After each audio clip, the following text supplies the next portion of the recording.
Hello everyone! Welcome back sa Simple Living Vlog. Kung bago ka pa lang dito sa channel, welcome. Welcome to my Simple Living.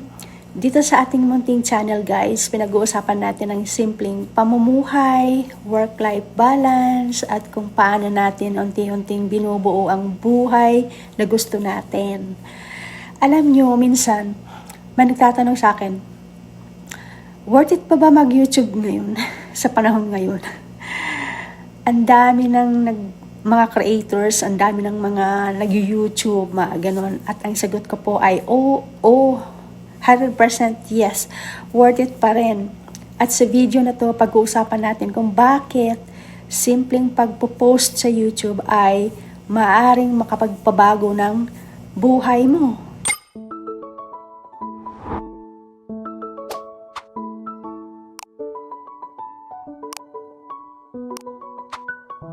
Hindi lang dahil sa pera, kundi ng mga bagay na hindi mo inaasahan. Kaya kung interesado ka, samahan mo ko hanggang sa dulo ng video na to. Hindi mo kailangan maging sikat para magsimula. Marami ang naghihintay na maging perfect muna. Kapag maganda na siguro ang camera ko, kaya ganun.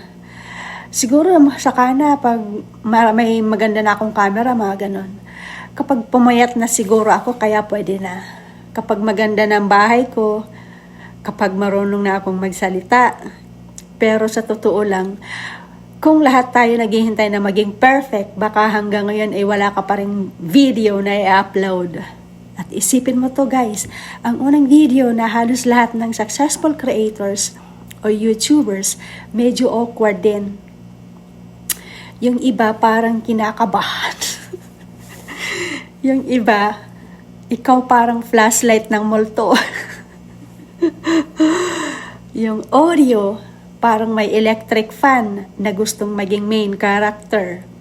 Pero, nagsimula sila, ayun ang mahalaga. At yun ang mahalaga guys, yung nagsimula sila. So YouTube becomes your digital diary. Minsan hindi mo napapansin habang nagpo-post ka ng simpleng araw-araw mo, kamukha ng nagluluto, namimili, namamalengke, nag-harvest sa garden, nagkakape-kape. Ayan o, nagkakape-kape tayo.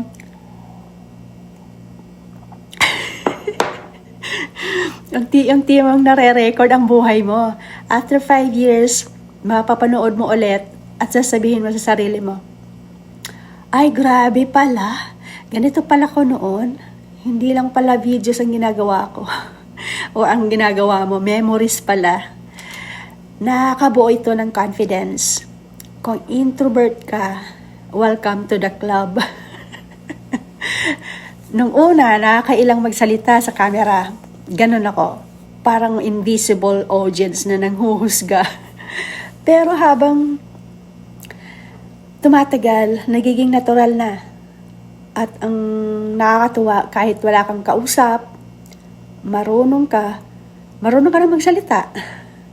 Marunong ka na magsalita sa camera. Na parang bang may kaibigan kang kaharap. Practice pala yon sa confidence. Hindi mo alam kung sino ang natutulungan. Hindi mo alam kung sino ang natutulungan mo guys. Minsan iniisip natin, simpleng buhay lang naman pala ang content ko. Pero baka yun simpleng nagluluto mo ang nagbibigay ng comfort sa isang taong malungkot.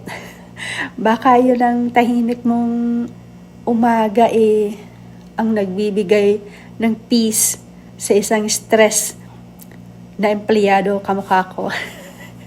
Joke lang. Baka yun ang simpleng kwento mo ang nagbibigay ng pag-asa sa ibang tao.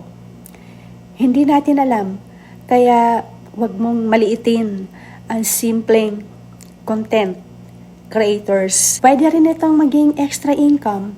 Hindi naman siya instant or hindi rin siya guaranteed. Pero, posible at minsan habang tulog ka, may nanonood ng lumang videos mo. At kumikita to ng paunti-unti. Yung paunti-unti na yan ay dumadami din. Naiipon din.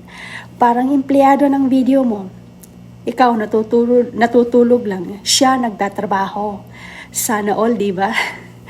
Kung pwede lang pati labada gawin ng videos natin eh. Natututo kang ng maraming skills. Sa pag-YouTube, nagiging editor ka, camera operator, script writer, photographer, marketing team, graphic designer. Kasi gumagawa ka ng thumbnail eh. Dinalagyan mo ng mga design, mga ganon. At minsan, customer service ka kapag nagre-reply sa mga comments. One person, company pala ang pagiging YouTuber. All in one. Libre pang training, experience lang ang tuition fee. Hindi importante kung mabagal ang growth. Ito ang gusto kong ipaalala minsan. Sa 100 views lang, 20 views lang, minsan, ikaw pa ang unang viewer ng sarili mong video. At okay lang yan guys. Kasi bawat malaking channel, nagsimula rin sila sa halos walang nanonood talaga. Ang importante is consistency. Hindi mabilis. Ang pinakamagandang investment ay ang sarili mo. Imbes na puro oras ang ilaan natin sa panonood, pag-scroll, chismis. Bakit hindi ka gumawa ng content? 'Di ba? Kahit isang video lang kada linggo, paglipas ng isang taon, may 52 videos ka na. Yay! Hindi mo alam, isa pala ron ang magpapabago ng buhay mo. Hindi natin alam kung alin ang nagiging viral, pero isang bagay na sigurado, hindi magiging viral ang video mo na hindi mo ginawa. Kung may pangarap kang gumawa ng YouTube channel, huwag mo nang hintayin ang tamang panahon. Simulan mo na kung anong meron ka. Simpleng cellphone. Ang cellphone na ginagamit mo ngayon, pwede na yan. Meron kang simpleng bahay, okay lang. Simpleng buhay, okay lang. Mas okay ka pa nga eh. Dahil maraming tao ngayon ang naghahanap ng totoo, simple at relatable na content. At tandaan mo, hindi lang subscribers ang binubuo mo. Binubuo mo rin ang future version ng sarili mo. Maraming salamat po sa panonood ng video na to. At kapag nagustuhan niyo po, please subscribe naman. At maraming salamat po talaga. Huwag kalimutan i-like at mag-subscribe bago matapos. Kung gusto nyo, i-share nyo na rin sa kaibigan nyo. Sa matagal mo nang gustong mag-YouTube pero natatakot kami simula, again, this is the Simple Living Vlog, reminding you that every big journey starts with a small one. Every big journey starts with a small upload. So hanggang sa susunod na video ulit, ingat lagi at God bless. Bye guys!